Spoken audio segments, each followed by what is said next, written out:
Валера, свадебная мода обновляется 2 раза в год. Ты об этом знаешь? Скажи, пожалуйста, ты следишь за свадебными трендами, за свадебной модой? Конечно, будет смешно, если я скажу, я не слежу за свадебной модой, потому что я все сам знаю. Конечно, я слежу за свадебной модой.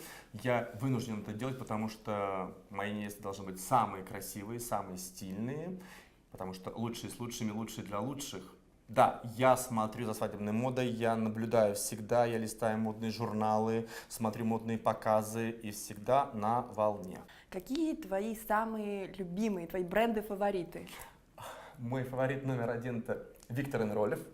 Но оговорюсь сразу, что эти платья для очень смелых, вызывающих, сексуальных и бегущих вперед девушек-невест, которые не боятся ничего и которые выйдут на свадебную церемонию и все скажут «Вах!». А вообще классика это, конечно же, Вера Ванг. Это мой любимый Оскар де ля Рента.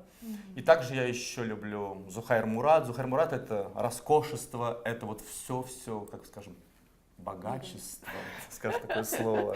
Не побоимся Когда его, да? все цветы у твоих ног, и в этом платье ты идешь, и ты самая-самая роскошная Королева. невеста. Королевна, королевна.